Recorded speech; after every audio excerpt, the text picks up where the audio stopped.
welcome to a new deep dive. Right to be here. Today, we're doing something a bit specific. Hmm. We're not just talking about a film. We're diving deep into one person's experience of it. Right. Our source material is a review from Moviescramble, written by Mary Munoz, and it focuses on Jonathan Kent's film adaptation of Long Day's Journey into Night. That's right. This review, it captures her perspective, right after its UK premiere. That was at the Glasgow Film Festival back in February 2025. Okay. So our mission isn't really to judge the film ourselves, but to unpack her specific take, what she saw, what moved her, what she felt were the key parts of this adaptation. The performances, the atmosphere, all that. Exactly. Think of it like a guided tour through the review itself. We're pulling out the threads she found most compelling. Mm-hmm. So let's start with some context she provides. The review notes this is Jonathan Kent's adaptation, shot back in 2022, but just now seeing its UK premiere. And it's based on Eugene O'Neill's play, absolutely legendary 4-act play, published after his death, 1956. Won a Pulitzer, of course. A real cornerstone of American theater. And Mary Munoz, the reviewer, points out this play has a rich history on screen and stage. Oh, definitely. Adapted 5 times before for TV and film, plus, those multiple award-winning runs on Broadway and the West End. So this adaptation steps into some pretty big shoes. Big shoes indeed. Right. Okay, shifting to the story itself, as the review describes it. The setting is 1912. Right. And the focus is entirely on the Tyrone family. So, Mary, her husband James, and their sons Jamie and Edmund. All over the course of a single fateful day. And the core narrative arc, according to Mary Munoz, is stark. You're basically watching this family slowly disintegrate. Hour by hour, yeah. And she really emphasizes the specific points of breakdown. Tempers flaring, addictions spiraling. That return of intergenerational trauma she mentions. Right, and all those old, unrealized ambitions surfacing. It sounds like she felt the weight of it all pretty deeply.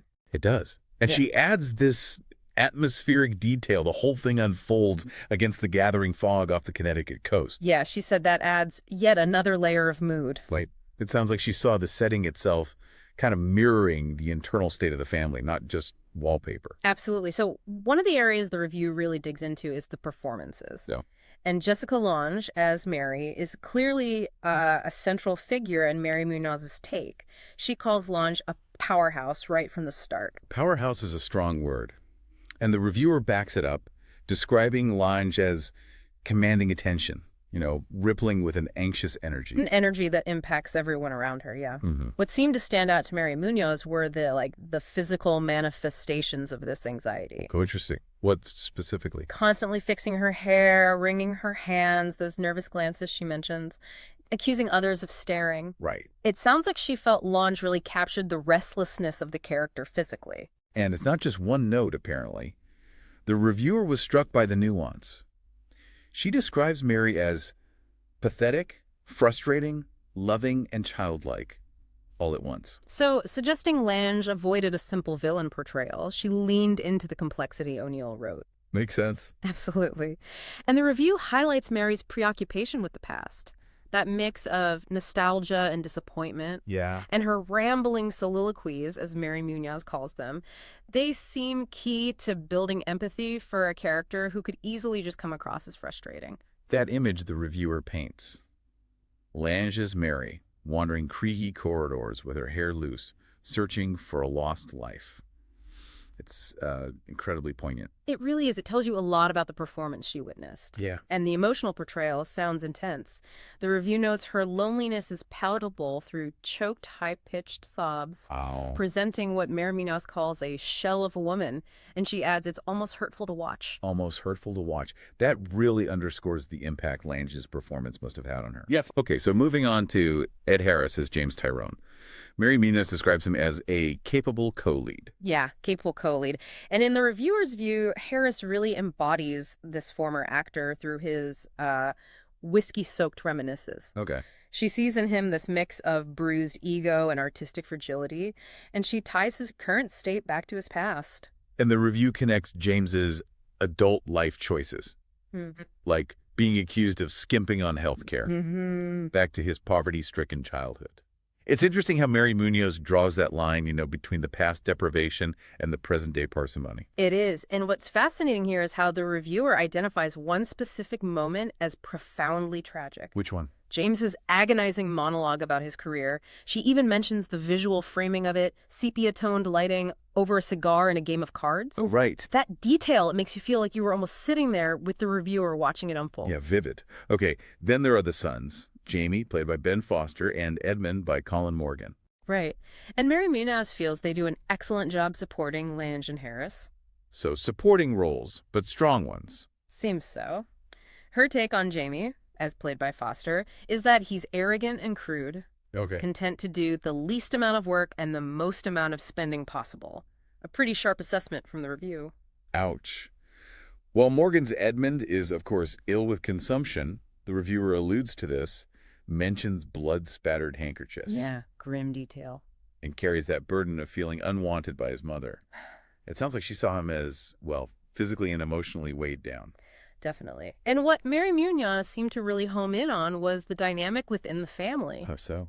Noting that both sons appear to want, an honest conversation about the family's deep dysfunction. But they can't have it. Well, not easily.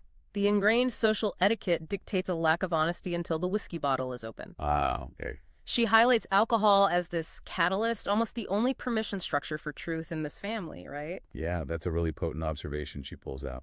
Mm-hmm. The reviewer also had some interesting things to say about how Jonathan Kent brought this play to the screen, the direction. Yeah, the adaptation choices. One point she makes is keeping the drama to that single location, just like the play. And she felt this wasn't just like a practical choice. For her, it adds yet another layer of intensity. Right. Forcing the viewer into that stifling space with the family's unraveling. Makes sense. Mm-hmm. Mm-hmm. Mary Munoz also praised the use of close-ups. Said they were exquisitely done. To show what? Things like agony, exhaustion, nostalgia, and lost dreams. It suggests the camera work felt really intentional, very revealing to her. And she noted the visual framing, too, how it could be intimate sometimes. Like a picture frame, yeah. Emphasizing distance between characters. It sounds like the visual language was really key for her in conveying relationships and internal states. And the house itself, did that register? Oh, yeah. She described it as almost a character, creaking under the weight of the secrets. And she mentions the color palette, mahogany, sage, and taupe, suggesting it keeps things kind of muted, neutral against the huge personalities in the drama. Interesting contrast. She also gives credit to the writer, David Lindsay Abaire, states he did a great job of translating the play. That's crucial for an adaptation, isn't it? How well the language and structure survive the jump to screen. Absolutely. And an interesting detail she picked up on was the lack of score. No music. Well, beyond Mary's attempts at playing the piano, she says there's absolutely no score.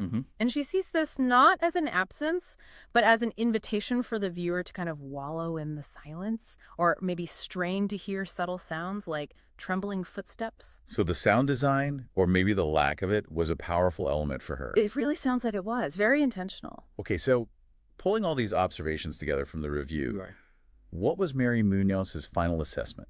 Her bottom line? Overall, her take is that Long Day's Journey into Night is well worth the watch. Okay, recommendation then. Yeah. And she specifically recommends immersing yourself in the perfectly crafted dialogue and what she calls the phenomenally fragile performances. Singling out Lange and Harris again. Yes, singling them out again for a particular praise. Right. So what does this deep dive into Mary Munoz's review really tell us? It paints this adaptation as, well, an intense claustrophobic character study. Yeah, definitely. Where the power comes from, the actors embodying O'Neill's famously raw dialogue. In particular, Jessica Lange's deeply felt performance as Mary, based on this review. It seems she experienced it as a painful, almost voyeuristic look at a family just tearing itself apart. Amplified by those deliberate directorial choices, she noted the single location, the strategic close-ups. And that impactful use of silence, yeah. It's clear from her review that she felt the film successfully translated the play's core emotional intensity and tragic themes to the screen. Focusing on the kind of tangible weight of the family's buried history and their present agony. And that leads us to a final thought for you, the listener, to consider. Something inspired by the profound themes Mary Munoz highlighted in her review of this film. Okay. How much of a family's reality is truly lived in the spoken words? Versus, that vast echoing silence, the part filled with unspoken traumas, buried secrets, and maybe the ghosts of unrealized pasts. How quickly can that weight just crush everything? Sometimes, as this story suggests, maybe in the space of a single day. Something to ponder indeed. Thanks for joining us for this deep dive into a reviewer's perspective on a classic story. We'll see you next time for another deep dive.